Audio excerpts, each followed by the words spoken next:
Hello, everyone. This is a video that the pipeline authoring team in the verify stage is putting together to talk about some of our experiences that we've had with iteration cadences and the trial that we just completed. I am Mark Nuzzo, backend engineering manager for the pipeline authoring team. Dov, Sam, do you want to do your introductions? Yeah, I'm Dov Hashkovitz. I'm the product manager for the pipeline authoring team.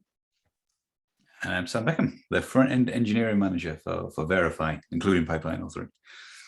Great. So the agenda today will be to review just overall what went well within our team, maybe things that we could improve upon in the future, or other teams, if they're looking to this, could improve upon if they choose to go down this path.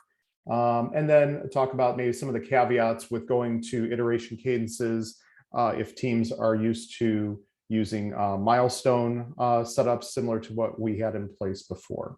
So the first section we're going to do is talk about what went well. Dov, you have the first one. Yeah, I think this is a pain that even in the product team we've raised about the milestone retrospective. So moving to iteration retro instead of milestone retro is much more productive because you don't need to go back so much in time and try to remember what happened at the beginning of the iteration of the milestone. Iteration goes so quickly, so it's very easy to find the retro issue for that iteration. Add a comment there about something that happened or something you want to improve in that iteration, then quickly iterate, and that in the next iteration, improve that.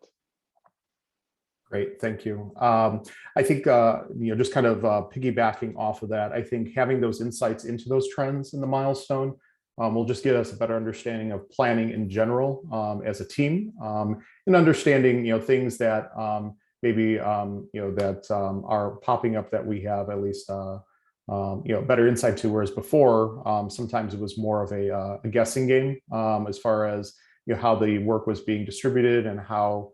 And if we were working efficiently and effectively as a team as the iteration would continue. Sam, you got the next one? Yeah, so having shorter iterations, so like a milestone's generally about a month-ish, but having them and then the planning and that whole cycle be a little shorter was really great for. Sometimes you've got two parts to an issue. You've got the back end bit that blocks the front end bit.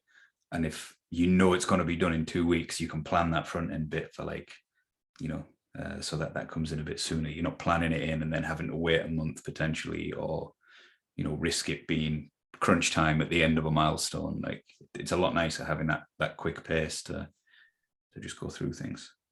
Yeah, absolutely. And then did you mention this, the last point that you have on here? Oh, yes, I've put two in a row here. Yeah, so having a defined period of time is much nicer, right? Like, I know working with milestones is kind of a defined period of time, but it's almost an arbitrary length. Like, it's about a month, but even a month isn't a set amount of time. So having 2 weeks, so you've got Monday to Friday, and then, you've got a week and then another week, and that's it's 14 days every single time. Mm-hmm. Like it's much easier to plan, That's great. So for everyone who's watching this video, certainly those are the things that we've identified that I think that we experienced that went well. And so we're going to transition to the next section of what could be improved, looking back in our iteration cadence trial. Dov, you got the first one? Yeah. I wish we were able to do even a better planning. I mean, we always strive to improve, and I think it's definitely better than doing a milestone planning, but still to get even a better planning and assigning an issue to future iterations. So we'll know like what is coming in like 3 iterations from now.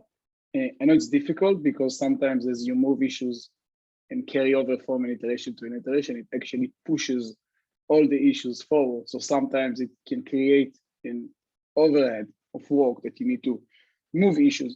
But still, it would be nice if we'll be able to leverage that iteration cadence to the full extent in assigning issues to much further iterations. Yeah, that makes sense. Joe, looks like you have the next one as well. Yeah. The next one is actually, I think it's something that I wish we can improve in the way the iteration is architect. Basically, I think what's great about iteration planning is that you have like better way to manage and supervise the entire process. So you can easily see if there are issues that assigned to an iteration, like in the middle of iteration. And if you can share like this chart, maybe Mark, so people that are watching this video can see what I'm referring to. But we have that burned out chart where you can see like the issues per iteration. Whenever someone assign an issue to in the middle of iteration, you'll see an uptick.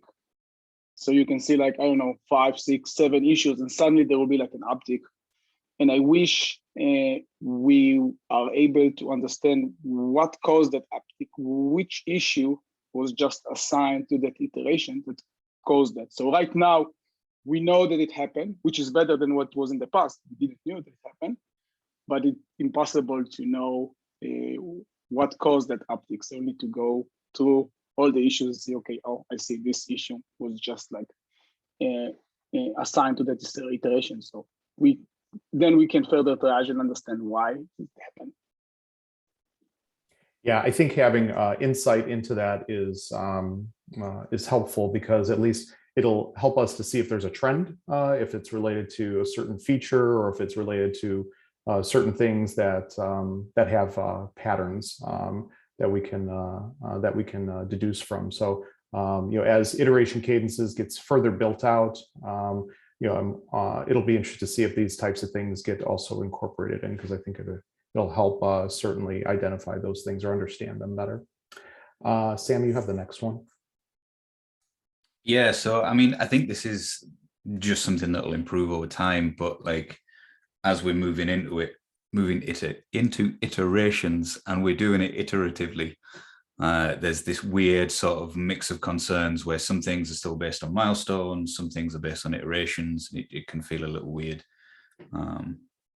I think that's something we're gonna come up against a few times at a few different spots, right? Like even if we get fully aligned around iterations, there'll be other groups in the company that won't be, and we have to kind of align certain things with that. So I don't know how we can improve it. I guess it's just something to keep in mind, that there's still going to be that friction going forward, right?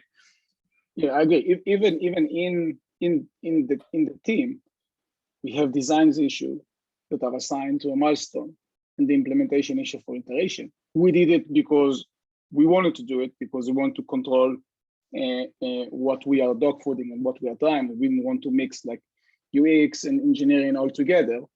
But I do see how this can create a friction within the team and within different teams.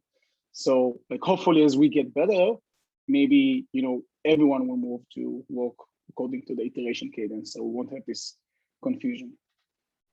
Yeah, I think a takeaway for me from that particular item too is having flexibility to know that even if something you start out with on a path, having with an open mind of learning and being flexible to work what works for each team best, because I think not only will it make it feel more natural for the team, but it also will be understanding of how certain things just operate differently depending on what team that you have and the configuration setup that you have.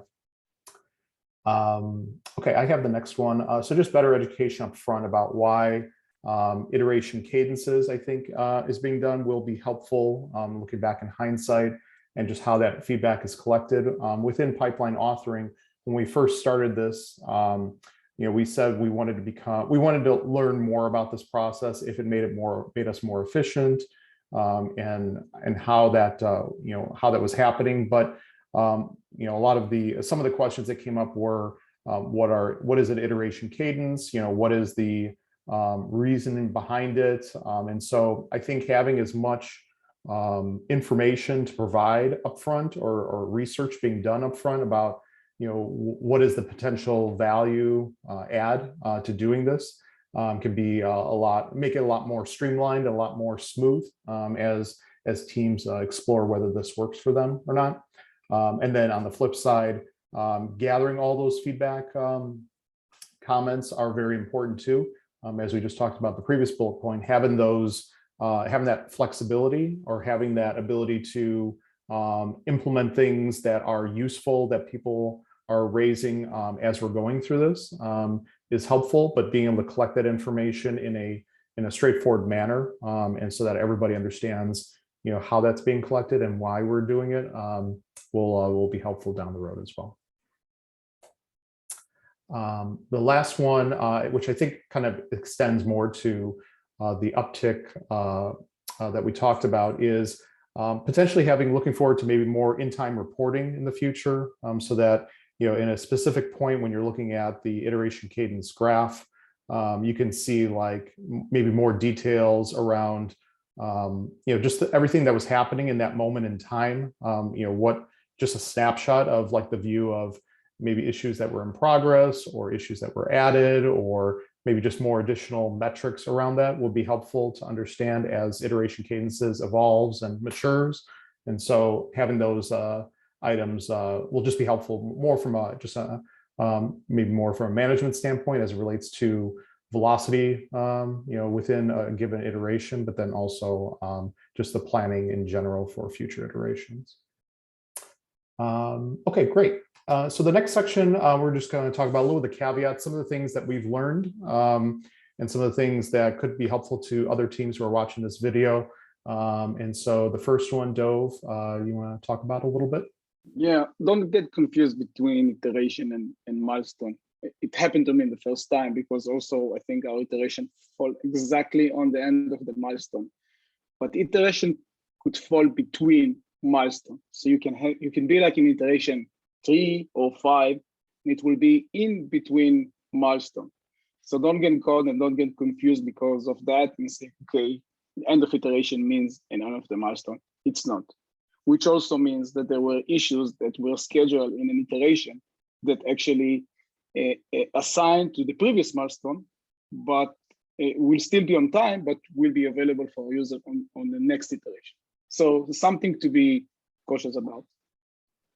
Yeah, excellent point for everyone who's watching this video. Our first trial iteration began on October 18th, 2021, which fell on a Monday in the year 2021. And so since every milestone begins on the 18th, it just happened that our first trial began on the same day. And so, just something to be aware of, that these types of things may not always align perfectly with the milestone schedules. And the way the pipeline authoring team was able to work through that as the trial period continued was just noting in the iteration what the target milestone was for each iteration, so that everyone knew what the milestone was, even if the iteration didn't overlap as easily.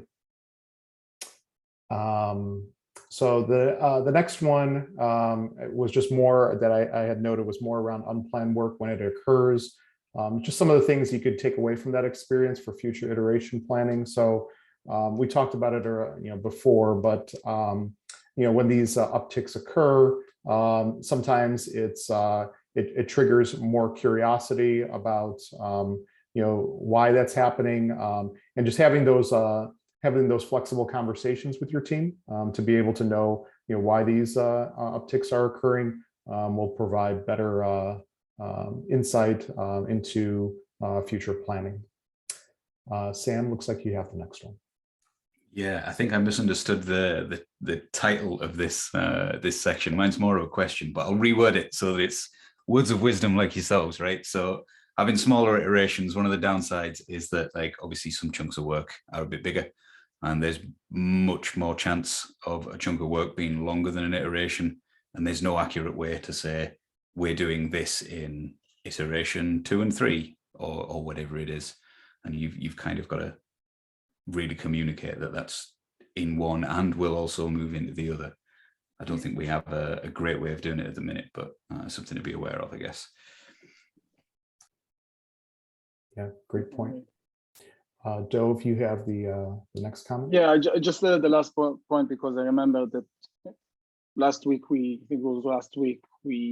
tried to collect some feedback from our engineers. They actually mentioned that they didn't feel any difference between milestone planning that we've done in the past and the iteration planning that we are doing today. I mean, anyone can take it to either way. Is it a good thing? Is it a bad thing? I'm not sure, but that's just the feedback that we've collected from our engineers. Yeah, it's a great point. Depending on your team's configuration, this iteration cadence could feel maybe more impactful or different depending on the types of things that your teams think about. As Dove had noted, within pipeline authoring, the day-to-day cadence as far as work getting done remained the same, and engineers did not feel interrupted or impacted by this difference. So just something to keep in mind and engage with each of your teams to determine that. Right. Well, thank you everyone for watching this video. Hopefully you find it helpful as you potentially explore going through this transitional process to using iteration cadences. If you have any questions, feel free to reach out to Dove, Sam, or myself. I'm more than happy to talk about additional experiences. But in the meantime, thanks for watching and hope to see you again soon. Thank you.